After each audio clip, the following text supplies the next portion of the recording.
What is up, my Squirtleites? It is I, your king, welcoming you back to more Let's Play Destiny. In the last episode, we took care of the offensive version of Wellspring, and in this episode, it's defense time. We're going to immediately start by dealing with a whole wave of enemies that are just going to come at us for quite a long time, actually.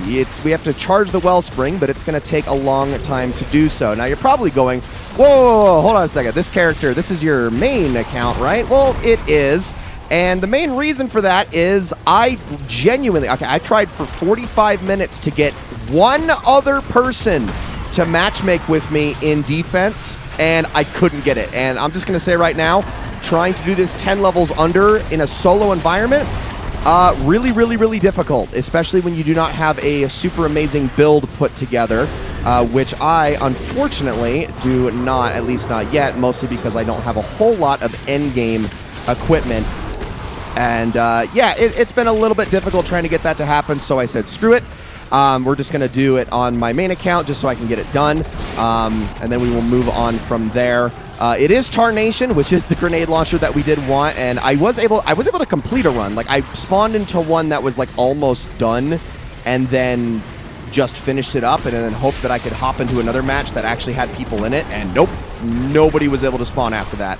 Not even for a second. And the main reason for that is because Wellspring, like many repeatable activities and seasonal activities, like strikes, like Crucible, well, not so much Crucible, but strikes are a great example of this. You are more often than not going to matchmake with people that are at a similar power level to you. And trying to get into an activity like this, 10 levels under, where you're basically already limiting who you're going to run into because a lot more people are playing this game at the power cap than they are not. That can be a really hard thing to get to happen. I was actually very lucky yesterday, but it seems people like the offensive version more anyway, and I think the main reason for that is because it's more brain dead. This one, you have to be a lot more on your game dealing with constant enemies. Like, I am playing with a group right now that is way stronger than what we were dealing with in the last episode, and notice how there's a lot more chaos even still, even though we're all a lot stronger. We're dealing with these enemies that are, you know, no stronger than what we were dealing with yesterday, or actually a lot weaker by comparison, and it's actually a fight. It's actually a fight. So I'm going to try to make this as simple as possible. I'm not going to go crazy with the builds because I don't want to make this too easy. I mean, it already is too easy for myself. I don't even need that anyway. What am I doing? I have full everything. My rocket launcher is all good. We'll see more of this rocket launcher in future. Don't you worry. I'm not going to really talk about it too much right now. This hand cannon is called Zali's Bane. It is from the King's Fall raid. It is the crafted version. It has explosive rounds and incandescent on it, which is really good. Honestly, better than anything that I have on my character as of current, in case that wasn't immediately obvious. The build that I am running here is entirely themed around an exotic called Celestial Nighthawk, which is honestly super not needed for this part anyway. It's mainly for killing really strong things like this walker here, which I'm going to do a ton of damage to, and that honestly could have been a lot stronger, but obviously the fact that that crit is damage gated meant that wasn't happening. Notice how quickly we killed that thing. Really strong, but also super unnecessary in content like this, where you're already killing everything so easily and nothing has too much health. You'll really get to see Celestial Nighthawk at its strongest power when we actually go up against the boss here. So just keep killing things, trying to get ignitions to go, which I can do a lot of those with this build as well, especially with this hand cannon helping me out. But you notice we don't have to ferry something down the stairs. We don't have to do the stupid splinter this time. We're just kind of making our way at our own pace, which is why I like defense more, and I don't understand why people don't like it as much, because you can make these go faster. It's way better. I'm sorry, it just is. We're already at the boss phase, and the boss phase is so much simpler, and there's just a constant enemy density, which is great. Now, we are going to have some enemies pop up here. I'm just going to drop a grenade, or a grenade launcher, a rocket there, and we'll start getting some explosions going as I just kill everything. Look at that. We already got past his damage gate, so he's retreating, which means he's going to head down, so we're going to follow him.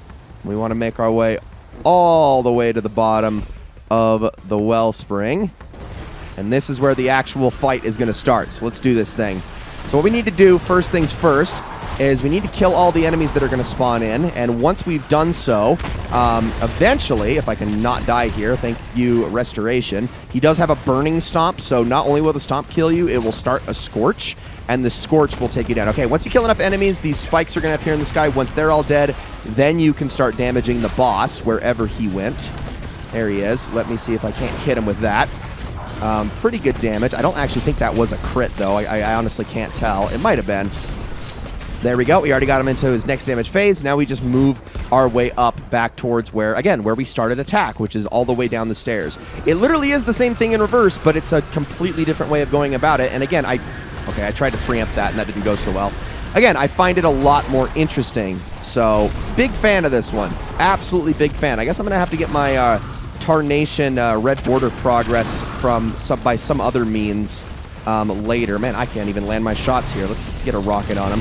And we'll just hit him with this fusion rifle, which has a perk called Controlled Burst, where if I land every single shot on my burst on my fusion rifle, it does extra damage. So really, really good, especially on rapid-fire fusion rifles like that one, where you can land shots in very quick succession, which actually makes it a somewhat viable means of damage.